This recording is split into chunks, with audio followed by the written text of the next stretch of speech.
2000년 전 오늘 새벽 이미 예수님께서는 여러 차례 말씀하셨던 것처럼 사망의 권세를 깨뜨리고 부활을 하셨습니다. 안식일이 지나기 전에 예수님의 장사를 치렀던 아리마대 사람 요셉, 그리고 그 곁에 끝까지 장사의 자리에 함께하였던 몇몇 여인들, 이 여인들은 예수님이 어디에 안치되어 있는가 하는 것을 자세하게 본 후에 이제 안식일을 지키게 됩니다. 금요일 저녁부터 토요일 저녁 되기 전까지 안식일을 지키고, 이 안식일에는 아무것도 하지 않죠. 그리고 안식일이 끝나자마자 저녁 시간에 예수님께 바를 향품을 미리 사둡니다. 그리고 내일 함께 이른 아침에 함께 찾아가자 서로 약속을 하게 된 겁니다. 그리고 이 여인들이 안식일이 지난 첫 이른 아침에 함께 만나서 예수님이 안치된 그 무덤을 향해서 찾아갑니다. 염려가 되죠. 그 무덤을 가려놨던 그 큰 돌을 과연 어떻게 우리가 옮길 수 있을까 하는 그런 염려를 하면서 우선 가보자. 그래서 여인들이 함께 발걸음을 옮기게 됩니다. 오늘 본문에 보니까 7귀신 들렸다가 치유받았던 막달라 마리아, 야고보의 어머니 마리아, 또 살로메, 이 세 사람이 예수님의 무덤을 일찍 찾아가게 되었다 소개를 해줍니다. 그런데 도착해 보니까 어떤 일이 벌어졌습니까? 그 큰 돌이 옮겨져 있었고, 그 안에 들어가서 보니까 흰 옷을 입은 한 천사를 보게 되면서 두려움에 사로잡히게 된 겁니다. 그리고 그 천사를 통해서 증언을 받아요. 어떤 증언을 받느냐? 예수께서 부활하셨다고 하는 이 증언을 받게 된 겁니다.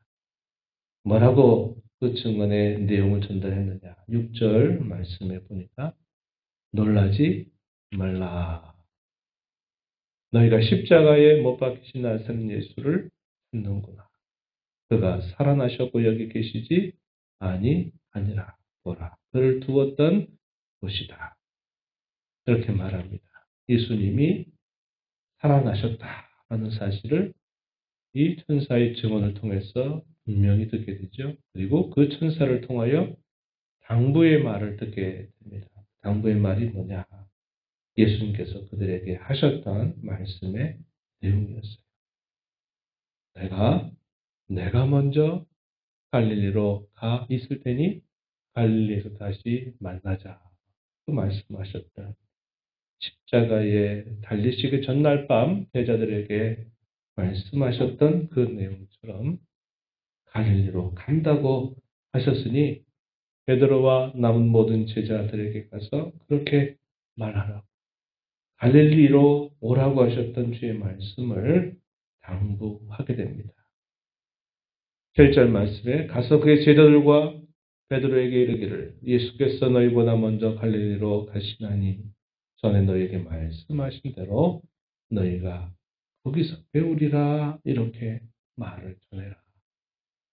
당부의 말을 전하게 됩니다. 우리가 앞서서 읽었던 마가복음 14장 27절 18절 말씀에 주님이 그 말씀을 분명히 제자들에게 하셨어요. 이 말씀 속에 포함되어 있는 속뜻이 우리가 무엇으로 살펴봤는가? 배반할 것을 다 말씀하시면서 얘들아, 내가 살아난 후에 갈릴리로 갈 테니 거기서 만나자 하셨던 그 예수님의 말씀은 끝까지 그들을 품어주시는 사랑, 그들의 배반까지도 끌어안으시는 그 주님의 한결같은 그 사랑을 보여주는 말씀이다. 이렇게 우리가 함께 상고를 했습니다.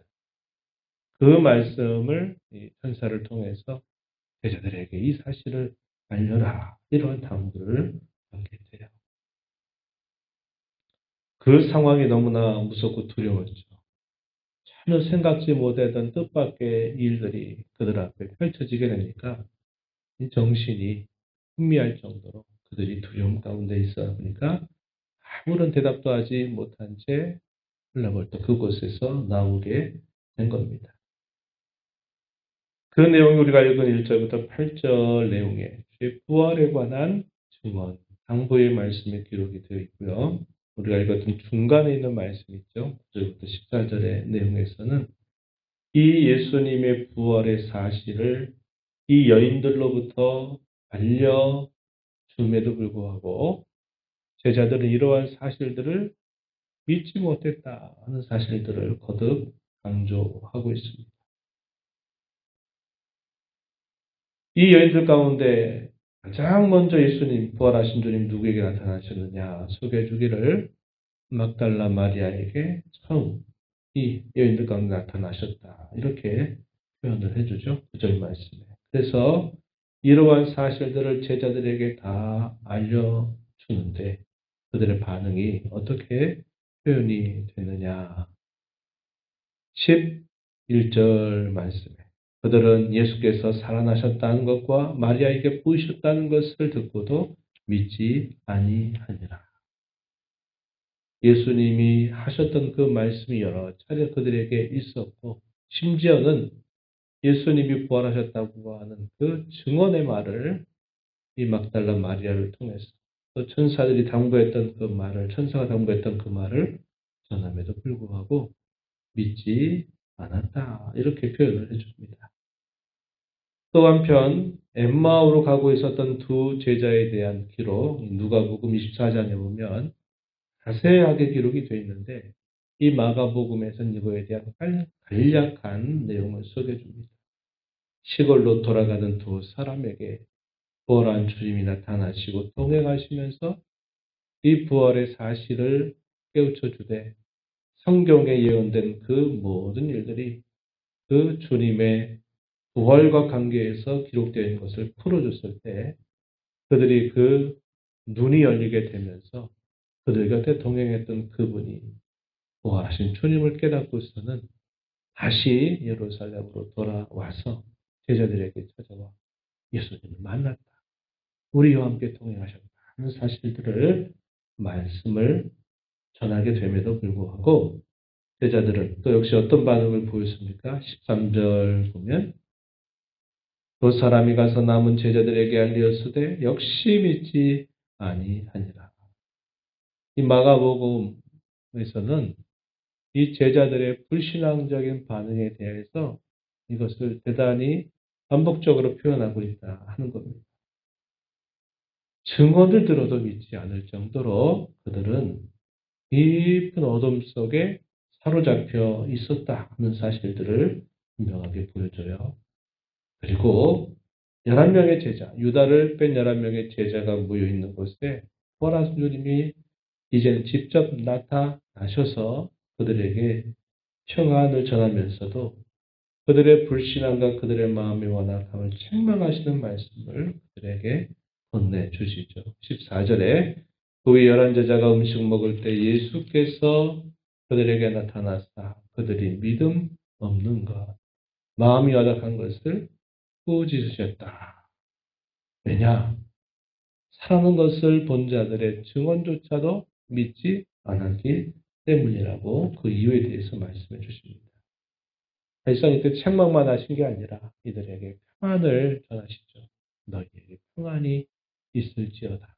주님이 다시 그들의 곁에 찾아와서 보이셨던 그 은혜를 그들이 기억하게 되면서 덧붙여 그들로 하여금 분명하게 믿음을 가질 것을 말씀하시는 내용을 전달하시게 된 겁니다.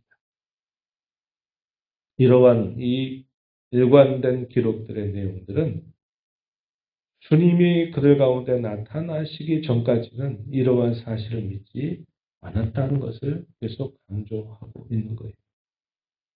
예수님의 죽으심으로 모든 것이 다 끝났다라고 여겼던 이 모든 사람들. 허탈감, 상실감, 두려움에 사로잡혔던 것이 그들로 하여금 불신앙을 갖게 하고 그들로 하여금 그들의 마음이 단단하게 굳어져서 들어도 깨닫지 못하는 심령이 되어버리게 된 것입니다. 그들에게 부활하신 주님이 친히 그들의 눈에 보이면서 내가 이렇게 살아나지 않았느냐, 왜 믿지 않느냐 하시면서 그들의 연약한 믿음을 다시 북돋아 주시는 그런 주님의 사랑을 보여주게 됩니다. 그러면서 제자들이 마침내는 그 주님이 다시 살아서 그들의 곁에 함께 하시게 됨을 이 제자들이 깨닫게 되고 믿음이 아주 강해지던 그런 계기가 된 것입니다. 이들과 더불어 40여일 동안 함께 계셨던 주님은 마침내 그들의 곁을 떠나십니다. 그래서 주님이 이 땅에 오셔서 성부께서 분부하셨던 그 모든 일들을 다 완수하셨다고 하는 사실을 보고하시게 돼요.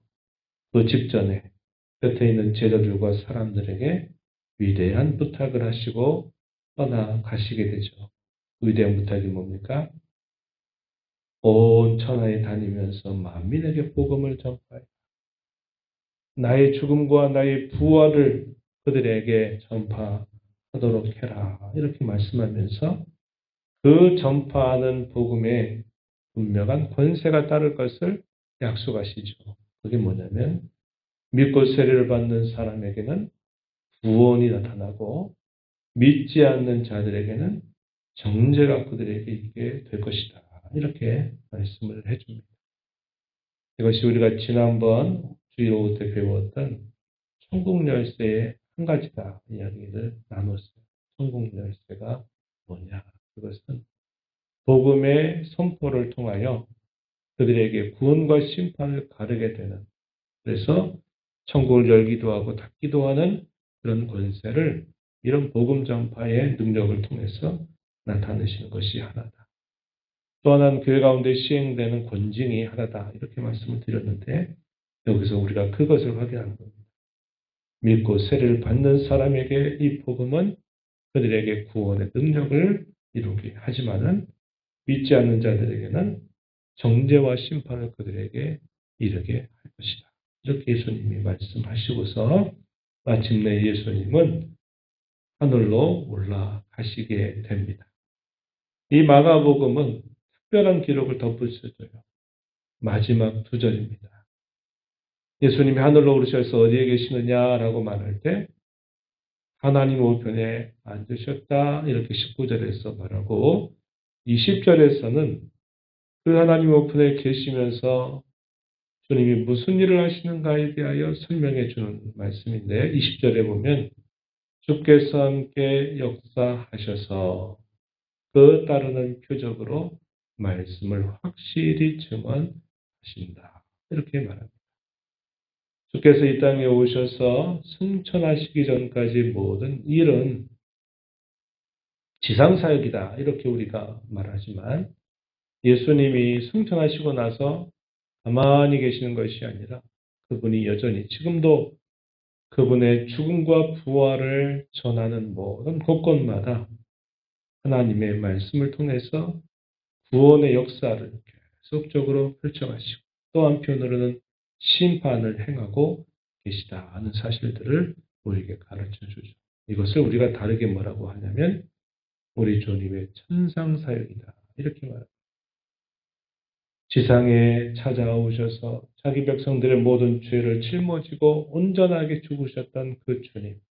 모든 죄값을 갚아주시고 난 이후에는 그 사망의 권세를 부셔버리고 다시 부활하신 이 사실을 계속적으로 전파하게 하셔서 구원의 역사, 심판의 역사를 이루어 가시는 일을 지금도 계속 하고 계시다. 이렇게 우리에게 설명해 줘요. 다른 복음서에서는 이렇게 말하지 않죠. 우리가 마태복음의 끝자락에 보면 세상 끝날까지 항상 내가 너희와 함께 하겠다라는 말씀은 표현되어 있지만 그분이 이와 같이 계속적으로 천상의 사역을 감당하실 것에 관해서는 이 마가복음이 구체적으로 우리에게 알려주고 있습니다.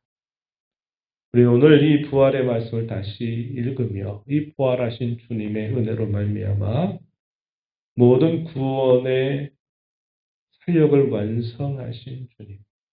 그 주님을 믿고 따르는 저와 여러분에게 우리의 구원이 확실하다고 하는 사실과 우리의 부활이 확실하다고 하는 사실의 부주님을 우리는 알고 믿고 이 자리에 있는 것입니다. 부활하신 주님이 지금도 하늘에 몸으로는 계시지만 여전히 우리와 함께 지금도 함께 하셔서 우리와 함께 이 복음의 역사를 이루어서 하나님의 나라를 이루어 가시는 이 일들을 계속하고 계심을 우리가 굳게 믿고 우리 연약한 믿음을 북돋아서 주님이 저와 여러분을 이 세상 가운데 부활의 증인으로 복음의 증인으로 내보내신 사실들을 우리가 깊게 마음에 숙하면서 남은 생애 동안 이 부활의 증인으로 살아가기를 다짐하고 힘써 나가는 저와 여러분 되기를 진심으로 바랍니다. 하나님 아버지 감사합니다. 우리 주님께서 죽으신 그 사실로 말미암아 저희들의 모든 죄값을 다 치러주신 그 놀라운 사랑을 다시 한번 확인하고 사망의 권세를 깨뜨리시고 부활하신 주의 부활로 말미암아 주의 구원의 모든 역사를 완성하시고 저희에게 베풀으신 놀라운 은혜를 따라 저희가 영생을 소유하여 이 땅뿐만 아니라 영원한 주의 나라에 잇대어 살아가는 존귀한 자로 삼아주심을 감사드립니다. 저희의 믿음을 더욱 굳세게 하여 주셔서 이 믿음으로 저희와 언제까지나 함께 하시는 그 주님의 위한 복음을 끝까지 전하는 부활의 증인, 복음의 증인으로 살아가는 저희들의 삶이 되도록 저희들에게 크신 은혜를 도하여 주옵소서. 오늘 부활절 예배로 함께 흩어진 성도들이 함께 모이는 연 예배를 통하여 우리 주님의 부활의 기쁨과 승리가 저희 모두에게 참 기쁨과 영광의 시간으로 화답되는 귀한 시간 되도록 인도하시고 잃어버린 영혼들과 주의 백성들이 함께 나와서 우리 하나님 높이며 주님을 기뻐하는 귀한 자리가 되도록 인도하여 주옵소서. 이 모양 저 모양 수고하고 모두 내쓰는 모든 손길들 주께서 복되게 하시고 그 수고를 통하여 더욱 주님이 높임 받으시는 귀한 날이 되도록 인도하여 주옵소서. 은혜의 보좌 앞에 나와서 아버지 은혜를 구하는 모든 심령들의 간구를 기울여 주시고 응답해 주시기를 바라며 예수님 이름으로 기도하옵나이다. 아멘.